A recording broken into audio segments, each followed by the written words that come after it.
있습니다. 하나님의 사랑으로 축복합니다. 하나님의 사랑으로 축복합니다. 네. 뭔가 좀 어색하기도 한데 네. 하나님의 말씀 느헤미야서 8장 5절에서 12절 말씀입니다. 느헤미야서 8장 5절에서 12절 말씀까지 교독하겠습니다. 구약 737쪽입니다. 구약 737쪽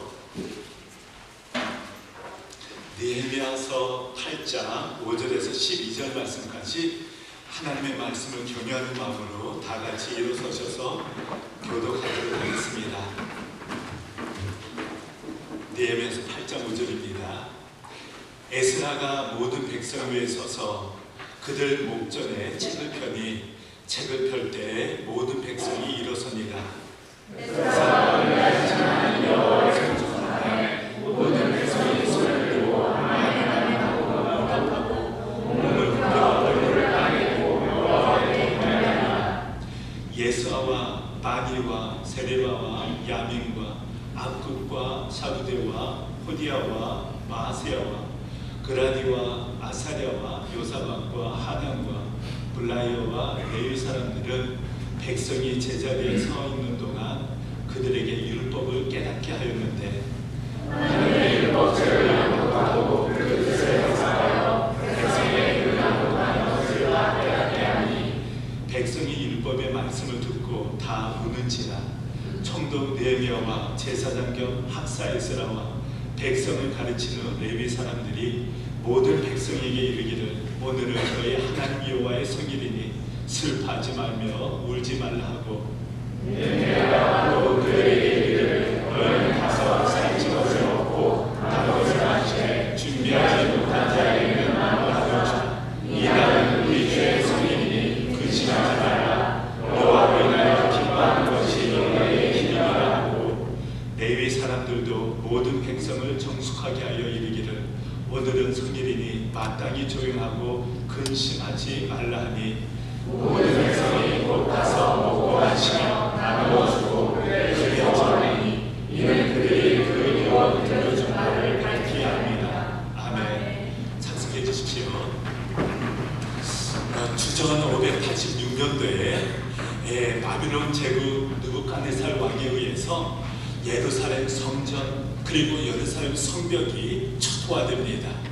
그리고 대다수의 유대 백성들이 바빌론으로 포로로 끌려갑니다.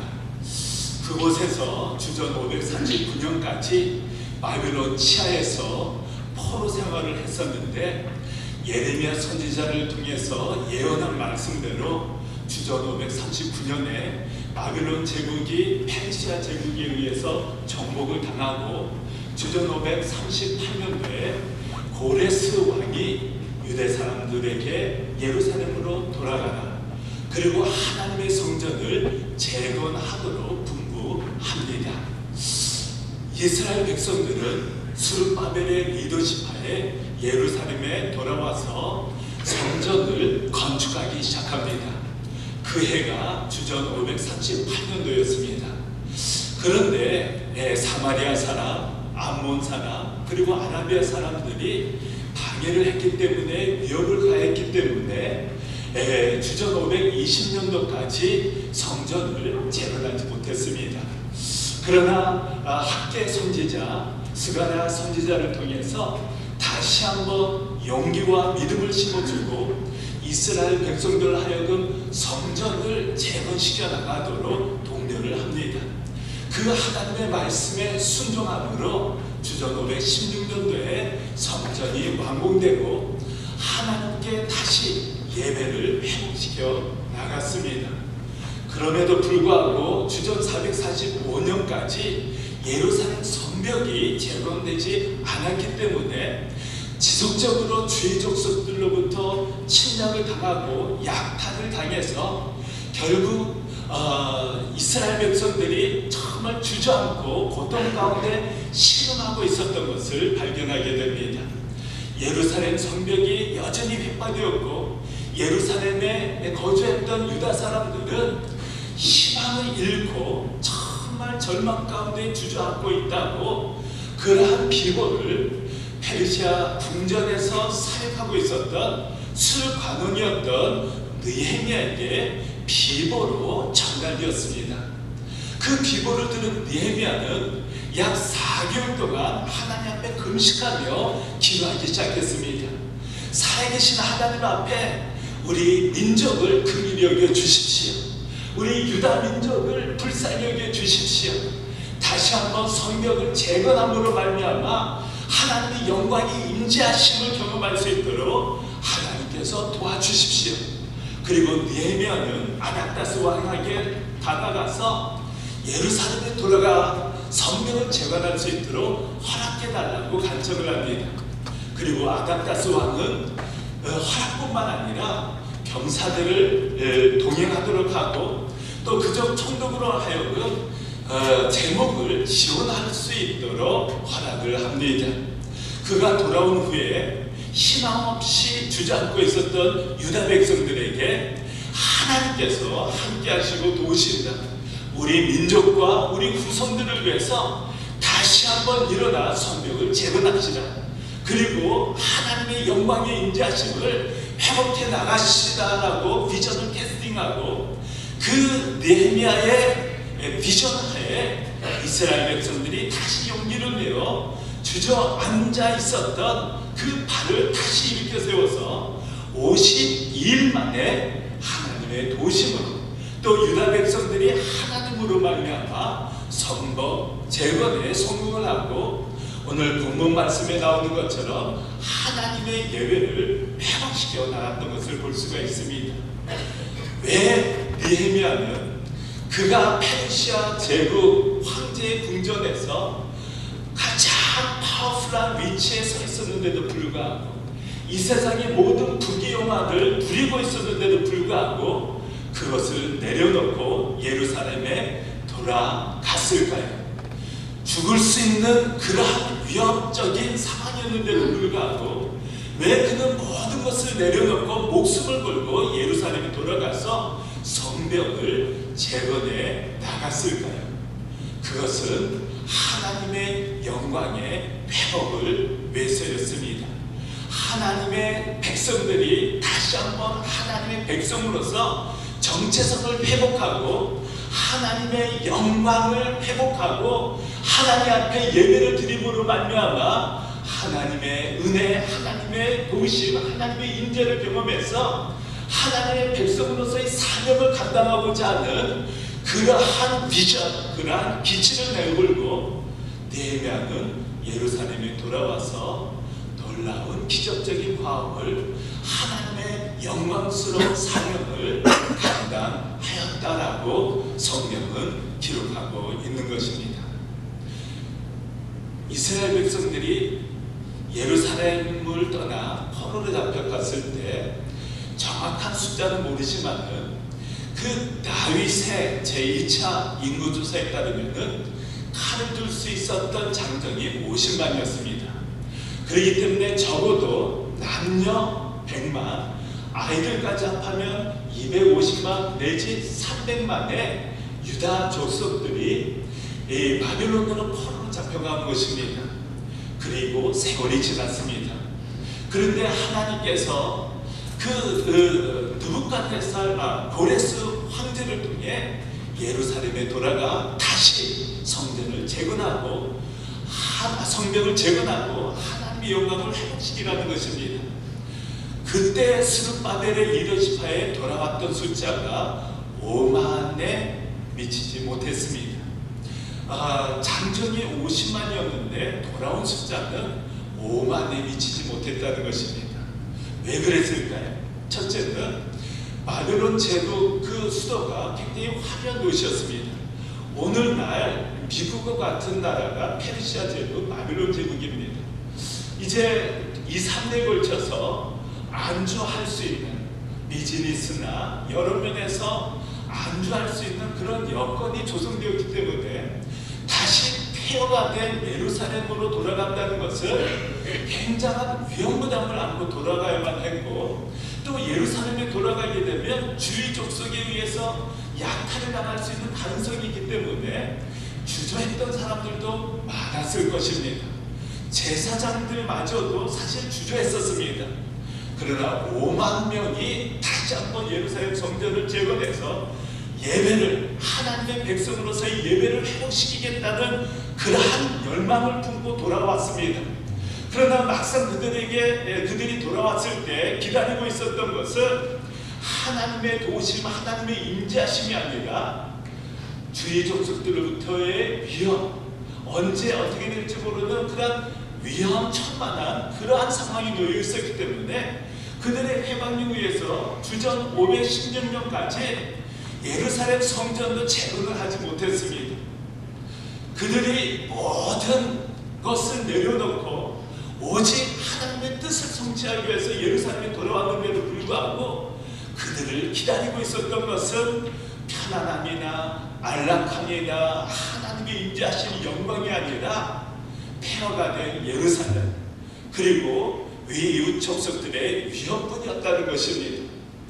그런 상황에서 주전 336년까지, 주전 536년까지 그들은 예루살렘에서 불안함과 또 좌절과 절망 가운데 세월을 보내고 있었습니다. 그때 예루살렘을 찾아 비전 캐스팅한 사람이 느헤미야였다는 것입니다. 느헤미야가 자기 자신의 모든 것을 내려놓고 주님을 위해서 헌신하고 모든 것을 걸고 예루살렘에 돌아와 예루살렘 성벽 재건에 착수했기 때문에 하나님의 능력으로, 하나님의 도우심으로 50일 만에 기적적인 역사가 일어난 것입니다. 그리고 느헤미야가 목숨을 걸었던 이유는 하나님의 예배에 회복이 있었습니다. 어떻게 회복해 나갔는지 오늘 본문 말씀을 통해서 여러분과 은혜를 나누겠습니다. 5절 6절 말씀에 보면 에스라가 모든 백성 위에 서서 그들 목전에 책을 펴니 책을 펼 때에 모든 백성이 일어서니라. 에스라가 위대하신 하나님 여호와를 송축하며 모든 백성이 손을 들고 아멘 아멘 하고 응답하고 몸을 굽혀 얼굴을 땅에 대고 여호와께 경배하니라. 이스라엘 백성들이 하나님 앞에 나와서 밤낮으로 성경을 읽기 시작합니다. 그리고 학사 에스라가 하나님의 말씀을 폈을 때 이스라엘 백성들이 그 자리에서 일어섰습니다. 왜 일어섰을까요? 하나님의 말씀을 경외하는 마음으로 살아계신 하나님의 말씀을 낭독하기 때문에 그 앞에 경외심을 갖고 일어선 것입니다. 그리고 에스라 선지자가 하나님 앞에 찬송하고 송축하며 백성이 손을 들고 아멘 아멘, 하나님의 말씀이 우리에게 이루어지기를 원합니다, 하나님을 성취하고 경외합니다, 그렇게 예배를 드리고 손을 높였을 때 하나님께서 은혜를 베풀어 주셔서 이스라엘 백성들이 눈물을 흘리기 시작합니다. 왜 눈물을 흘렸을까요? 왜 하나님의 말씀을 낭독하고 깨달은 후에 눈물을 흘렸다고 생각하십니까? 하나님의 말씀을 깨닫고 그들 자신이 하나님 앞에 얼마나 범죄하였고 죄를 지었나에 대해서 깨닫게 되었기 때문에 눈물을 흘린 것입니다. 하나님께서 수많은 선지자를 통해 하나님의 뜻을 선포하고 이스라엘 백성들이 더 이상 바알 신상, 아세라 신상, 이 세상의 것을 우상으로 숭배하지 않도록 수많은 선지자를 통해 하나님의 뜻을 선포했는데도 불구하고 여전히 그들은 마음을 완악케 하게 하고 하나님께 돌아오기는커녕 지속적으로 범죄하고 우상을 숭배한 것입니다. 결국 하나님께서 바벨론 제국을 통해 바벨론으로 포로로 잡혀가게 하지 않습니까? 그런데도 불구하고 그들이 하나님 앞에 범죄하고 완악하고 목이 곱고 죄를 범했는데도 불구하고 하나님께서 예레미야 선지자를 통해 약속한 것처럼 70년 후에 그 이스라엘 백성들이 다시 예루살렘으로 돌아온 것입니다. 그 하나님의 긍휼하심, 그들의 범죄를 깨닫고 하나님 앞에 통회하며 가슴을 치며 눈물을 흘렸지만은 그뿐만 아니라 하나님께서 다시 긍휼을 베풀어 주셔서 예루살렘에 돌아올 수 있도록 하나님의 은혜, 하나님의 긍휼하심이 그들의 마음을 움직이고 눈물을 흘리게 한 것입니다. 그리고 하나님 앞에 통회하는 심령으로 회개하며 하나님 앞에 다시 서게 되는 것에 대해서 하나님께 찬송하고 경배를 올려드렸다라고 성경은 말씀합니다. 여러분들, 저 하나님 앞에 나갈 때 가장 중요한 것은 살아계신 하나님을, 하나님의 말씀을 하나님의 말씀으로 읽고 묵상하고 믿음으로 순종하고 실천하려고 할 때 하나님의 역사가 일어나기 시작합니다.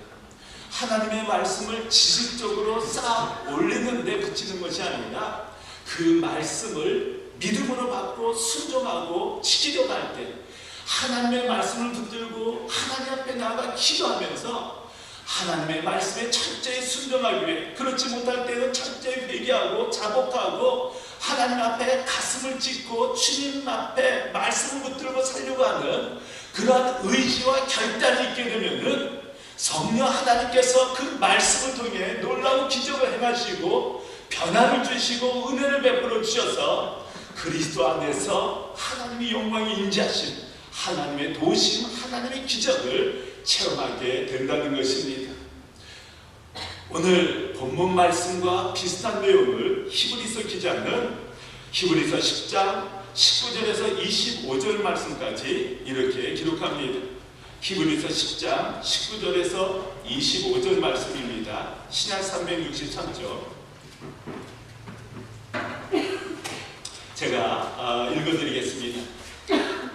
그러므로 형제들아, 우리가 예수의 피를 힘입어 성소에 들어갈 탐욕을 얻었나니 그 길은 우리를 위하여 휘장 가운데로 열어놓으신 새로운 산길이요 휘장은 곧 그의 육체니라.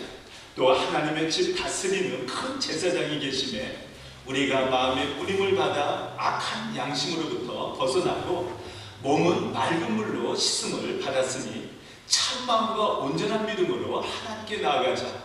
또 약속하신 이는 믿으시니 우리가 믿는 도리에 소망을 움직이지 말고 굳게 잡고 서로 돌아보아 사람과 선행을 격려하며 모이기를 피하는 어떤 사람들의 습관과 같이 하지 말고 오직 권하여 그 날이 가까움을 볼수록 더욱 그리하자라고 말씀하십니다. 이스라엘 백성들이 성전을 재건한 후 다시 하나님 앞에 예배를 회복시켜 나갔는데 하나님의 말씀을 붙들고 성축하면서 하나님 앞에 손을 들고 기도하며 굴복하며 경배하며 나갑니다. 오늘 히브리서 기자도 동일한 메시지를 전하고 있는 것입니다. 우리가 예수 그리스도의 보배로운 피를 힘입어 하나님 보좌 앞에 당당히 나가는 것입니다. 예수 그리스도의 십자가의 보배로운 피로 죄사함을 받고 우리의 양심이 깨끗함을 받고 하나님 앞에 선한 마음, 온전한 마음, 하나님 앞에 정말 신실한 마음으로 다시 나아가서 하나님의 임재하심, 하나님의 영광의 임재하심을 경험하게 되는 것입니다. 하나님의 은혜를 체험한 후 그 은혜를 흐르게 해서 우리의 마음에 충만하게 하여 그 은혜를 다른 사람들에게 흐르게 해서 하나님의 영광, 하나님의 은혜, 하나님의 사랑, 하나님의 복음을 받고 변화해 나갈 수 있도록 쓰임받는 것이 하나님의 목적이지 않습니까? 선한 마음으로 또 선한 행실로 격려하며 모이기를 피한 어떤 사람들의 습관과 같이 하지 말고 오직 권하여 주님을 다시 뵙는 그날까지 힘을 쏟아 격려하고 함께 하나님 보좌 앞에 나가라고 말씀하십니다. 느헤미야서 8장에도 이스라엘 백성들이 하나님 앞에 나간 후에 슬퍼하지 말고 식사를 같이 나누고 음식을 같이 나누고 베풀고 서로 하나님으로 말미암아 기뻐하고 격려하고 한마음이 되어 하나님 앞에 정말 나가라고 에스라 선지자가 말씀하고 있지 않습니까? 그것이 예수 그리스도의 은혜 받은 사람들이, 예수 그리스도의 공동체 된 사람들이 그리스도의 피로 말미암아 우리의 심령이 정결하게 되고 순결하게 되고 선하게 되고 신실하게 되어서 하나님께서 임재하시는, 하나님께서 함께 하시는 그러한 영광의 터치를 경험해야 한다고 말씀하고 있는 것입니다. 이스라엘 백성들이 예루살렘에 돌아왔을 때 그들을 기다리고 있었던 것은 폐허가 된 예루살렘이었습니다. 안락함이 아니라 안전이 아니라 위험이 기다리고 있었습니다. 그러나 그들 가운데 말씀이 임해지고 하나님 보좌 앞에 나아가서 하나님의 영광을 다시 한번 회복시키지 않습니까? 그것이 하나님의 은혜요 긍휼입니다. 여러분과 제 인생 여정 가운데 항상 좋은 일만 일어나는 것은 아닙니다. 때로는 힘들고 어렵고 상처되는 일, 좌절스러운 그러한 일도 여러분의 눈앞에서 일어나도 전개될 때가 있을 것입니다. 그러나 그것이 하나님 앞에서 얼마나 축복이 되는지 압니까?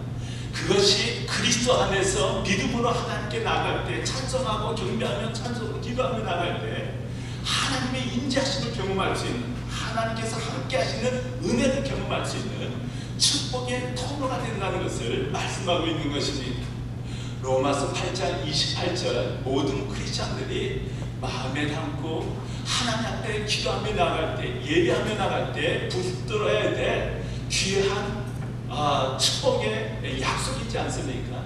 하나님을 사랑하게 된다면, 하나님을 의지하게 된다면, 하나님의 선하심과 신실하심을 끝까지 붙들고 바라보며 나간다면 하나님께서 그 사람과 함께 하시고 모든 환경, 모든 사람, 모든 사건을 통해서 가장 형통한 길로, 가장 복된 길로 인도하신다는 것이 하나님의 약속입니다.